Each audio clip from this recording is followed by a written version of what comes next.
क्या होगा अगर जेल की उस कोठरी में बैठा आदमी वो था ही नहीं जो सब समझ रहे थे। सब कुछ एक आम गिरफ्तारी से शुरू हुआ। एक आदमी पकड़ा गया, उसकी एंट्री हुई, फोटो खींची गई, फिंगरप्रिंट लिए गए, सिस्टम में एक नाम दर्ज हुआ। सब कुछ बिल्कुल सामान्य। लेकिन वो नाम असली नहीं था और किसी को शक भी नहीं हुआ, ना पुलिस को, ना कोर्ट को, ना जेल के स्टाफ को, क्योंकि उस आदमी ने सालों तक एक झूठी पहचान बनाई थी, इतनी साफ, इतनी पक्की कि हर जांच में सही निकली। उसके पास रिकॉर्ड थे, कागज थे, छोटी छोटी बातें भी जो उसे असली लगाती थीं। और यही उसे खतरनाक बनाता था, क्योंकि वो छुप नहीं रहा था, वो किसी और की तरह जी रहा था। जेल के अंदर वो शांत रहता, किसी का ध्यान नहीं खींचता, बस देखता रहता, समझता रहता कि सिस्टम कैसे काम करता है, कागज कैसे चलते हैं और कहाँ रुक जाते हैं। फिर एक दिन एक छोटा सा ट्रांसफर हुआ, एक जेल से दूसरी जेल। कोई बड़ी बात नहीं, लेकिन उसी में कुछ टूट गया। एक फाइल देर से पहुंची, एक एंट्री मिस हो गई, छोटी छोटी गलतियां जो हर दिन होती हैं।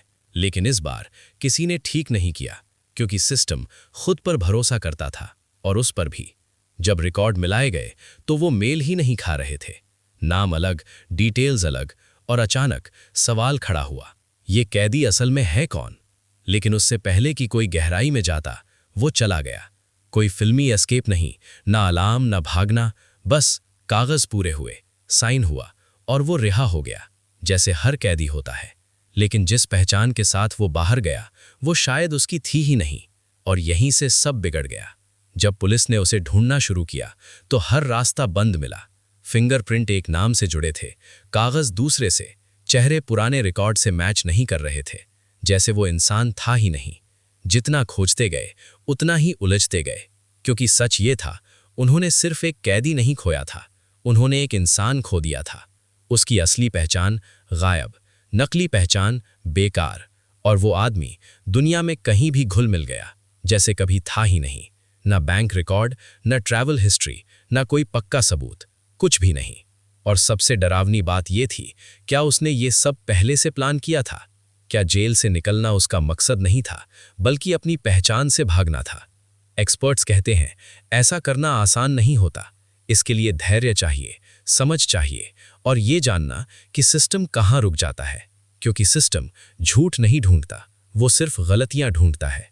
और उसने कोई गलती छोड़ी ही नहीं, और शायद इसी वजह से वो आज भी कहीं है, किसी और नाम से, किसी और जिंदगी में, बिल्कुल सामान्य दिखता हुआ।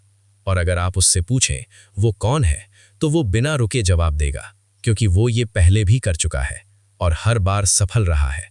और अब सबसे बड़ा सवाल यही है, अगर सिस्टम तब ये नहीं जान पाया कि वो कौन था, तो आज कोई कैसे जान पाएगा कि वो कौन है?